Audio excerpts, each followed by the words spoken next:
What's going on, guys? Back in my kitchen today, we're going to make a rendition of my white chocolate no-bake protein bites. We're going to put a fudge brownie spin on this recipe and address a few common questions about the white chocolate protein bites and just no-bake bite recipes in general. I figured it would be helpful to see this in video form so you can kind of see the consistency of what the dough or the batter should look like before you make your protein bites or protein balls, and just give you a few ingredient notes. So the one big thing we're going to change up in the white chocolate protein bite recipe, I used honey as a sticky sweetener. A common question was, can I use Walden Farms pancake syrup, which I use in a lot of my protein desserts, as a sticky sweetener, because this, for 2 tablespoons, has 120 calories and 32 grams of sugar, where the pancake syrup is artificially sweetened and it has 0 calories. So I tried it with pancake syrup. Doesn't really work the same. I have plenty of no-bake recipes that use it. It just didn't work that well. So what we're going to try to do, and this is a good example of how you can swap things in and out based on, similar calories. So what we're going to try to do is add a little bit more chocolate than we had in the white chocolate bites, which is always a good thing. We're just going to pull out the honey and the syrup, see if we can make this work. Totally honest, never made this before. Never made this version before. This will be the first trial run, okay? So you get to see if it works or flops. So I already have my chocolate chips. These are just semi-sweet dark chocolate chips, have 70 calories per tablespoon.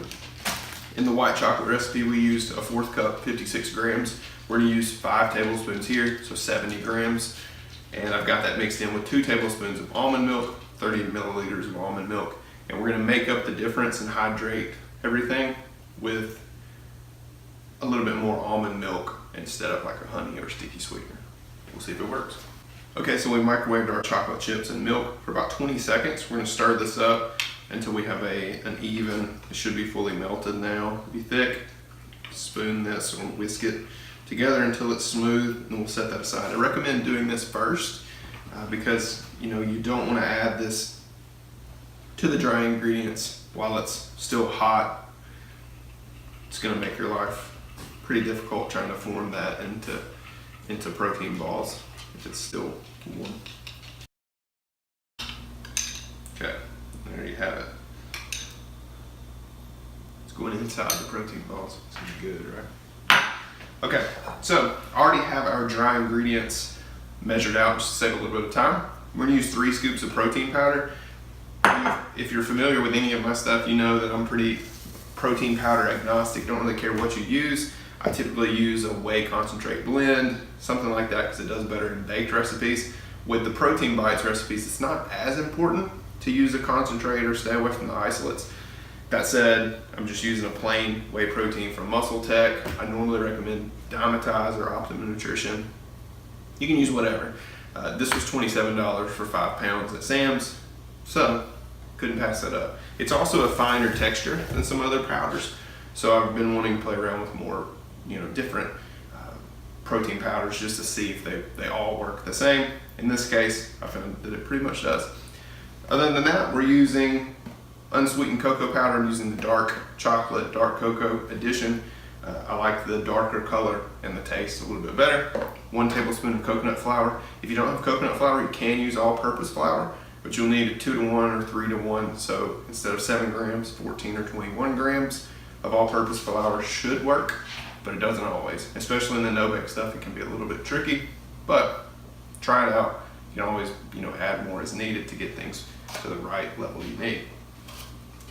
Sugar-free, fat-free pudding mix, we use chocolate or chocolate fudge. If you don't have this, common question is, do I have to use pudding mix? No, but in the no-bake recipes, it's really helpful, and it's hard to replace here. In some baked recipes, it's easier, but here you could use more cocoa powder mixed with either more protein powder, a little bit of coconut flour, do something like swerve or powdered sugar. You're not going to use a ton, so even if you use real powdered sugar, not the end of the world. You could use thickeners like cornstarch, arrowroot powder, things like that, and just mix a lot of things together and get something pretty close here. But we're going to use a whole pack, so in that case, it's a little bit more difficult to replace. But 1.5 ounce box, whole thing is in here, and that's it for dry ingredients. We're going to mix this up, and then we'll start incorporating the chocolate and any remaining liquid we need to get this hydrated. Okay, so try to get as many clumps out as you can. You don't want any clumps in your protein bites when you're biting into one. You don't want a big clump of coconut flour or something like that. So we're gonna add our chocolate. You can see that's already starting to thicken back up a little bit, which is good. That's what we want. I'm gonna get all this in here. If you don't have rubber spatulas, use your fingers, but get a rubber spatula. Makes your life so much easier. Okay.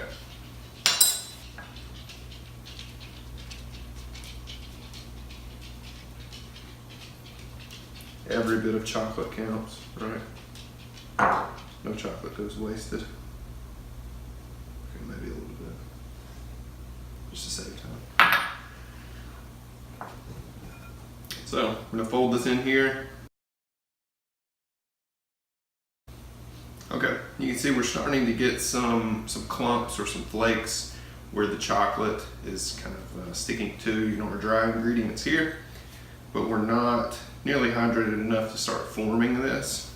Like if you squeeze that together, we've got bigger clumps, but we're not there yet. So we're gonna add a little more almond milk. We'll start, you definitely wanna go slow here, because once you overhydrate this, you're either gonna have to add stuff or freeze it, put it in the refrigerator, let it chill. So we're gonna go really slow, go 2 tablespoons.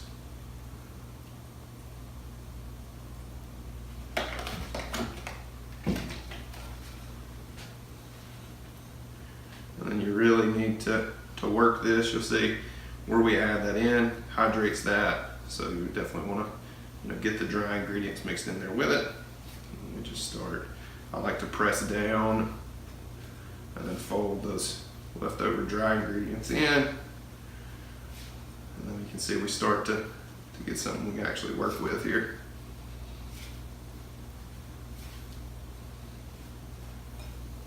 So you're gonna think that you definitely need to add more, but don't. It just takes some working with. It'll work with it for a minute. It'll all start to come together. Then once you add too much, you'll know very quickly.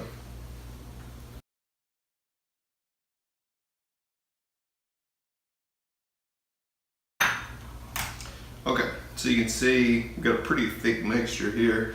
I use the spoon to kind of scrape off any leftovers on our spatula, so we make sure we get all that chocolate in here. See, we've got big clumps now.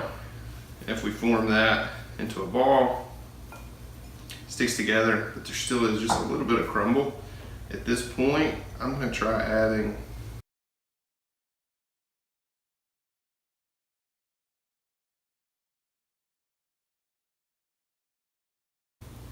no, I'm not gonna add anything. We're just gonna see if we can get this into one big ball here.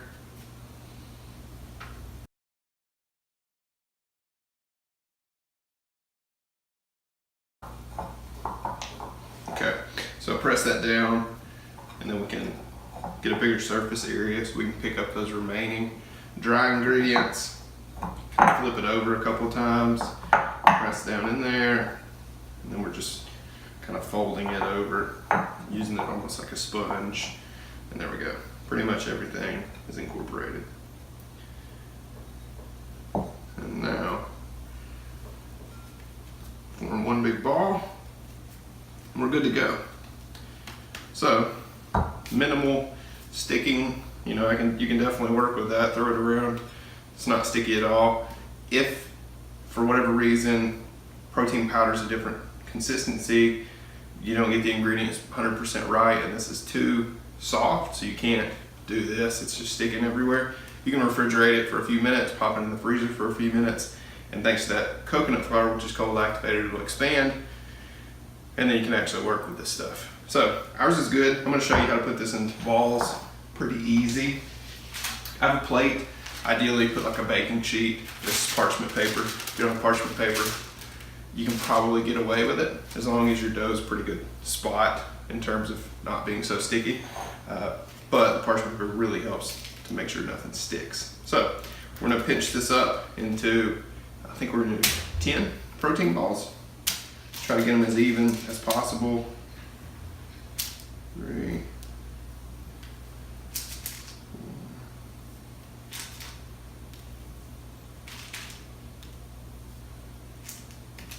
Tell you what, we're gonna do 8.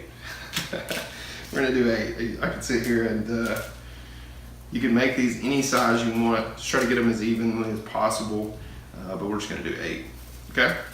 Now, one little tip, if yours is a little bit stickier, I like to use is you can spray your hands with a little bit of cooking spray, rub that in, and then there you go. This will also help when you're using sprinkles, which we'll use here in a second. If you can get just a little bit of cooking spray on them, it'll help that stick a little bit better. Okay, so we have 8 Fudge Brownie protein balls ready to go. We're gonna add a few sprinkles. You can use anything you like. I've got a little assortment here. Don't want to spill it everywhere. I believe this is from TJ Maxx. And I'm using the dark chocolate crunch. You could use crunched up cookies, you could use crunched up Oreos, you could use just plain chocolate sprinkles, you could use Cocoa Krispies. Be pretty good. So we're just gonna sprinkle a little bit of this on.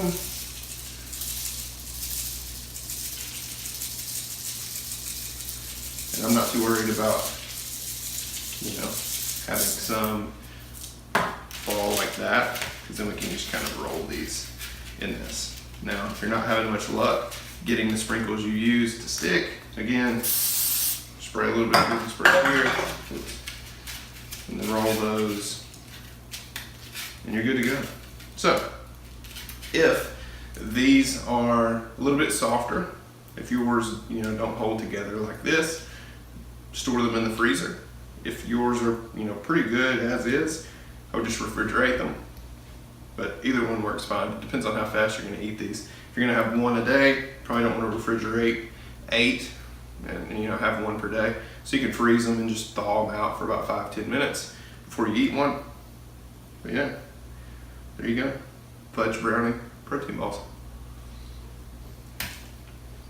Boom.